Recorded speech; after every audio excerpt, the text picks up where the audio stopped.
शांति। आज 29 सितंबर 2021 है।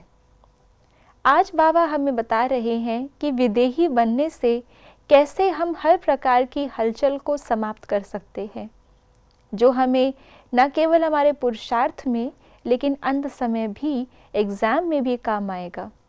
तो आइए जानते हैं आज के बाबा के अव्यक्त इशारे। चारों ओर हलचल है, व्यक्तियों की, प्रकृति की हलचल बढ़नी ही है। ऐसे समय पर सेफ्टी का साधन है सेकंड में अपने को विदेही, अशरीरी व आत्म अभिमानी बना लेना। तो बीच बीच में ट्रायल करो। एक सेकंड में मन बुद्धि को जहाँ चाहे वहाँ स्थित कर सकते हैं। इसको ही साधना कहा जाता है। कई बार हम ब्राह्मण बच्चे अपने पुरुषार्थहीनता को या पुरुषार्थ में कमज़ोरी को उसको ढकने के लिए कारण बताते हैं हलचल। क्या करें, तबीयत ऐसी थी, क्या करें, कोई सहयोगी नहीं बनता। तो बाबा ने आज स्पष्ट हमें कह दिया कि ये जो चारों ओर की हलचल हमें अगर पुरुषार्थ में आ रही है और उससे हम रुक रहे हैं, तो ज़रा सोचिए अंत समय पे क्या होगा।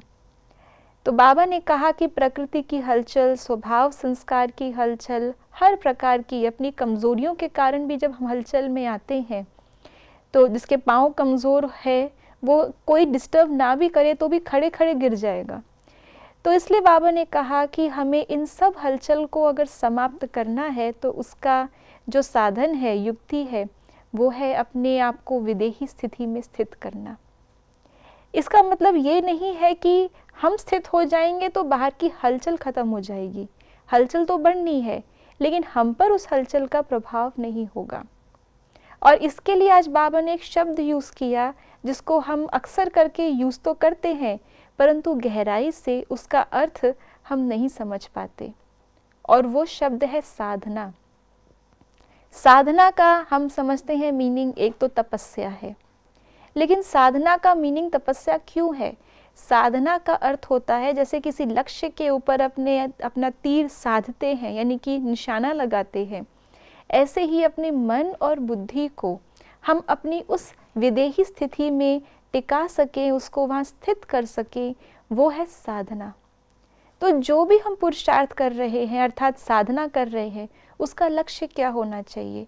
सेवा भी अगर कर रहे हैं, चाहे मनसा, चाहे वाचा, चाहे कर्मणा, तो उसका लक्ष्य क्या होना चाहिए?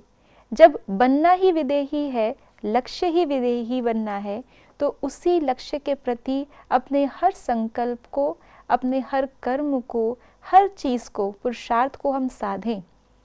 जब हम अपने लक्ष्य के प्रति लक्ष्य बाधित होते हैं तो आसपास की हलचल होते हुए भी हमारा कुछ नहीं कर सकती और हम आगे ही बढ़ते रहते हैं। यही सहज विधि है पुरुषार्थ की और निर्विघ्न अवस्था को पाने की। ओम शांति।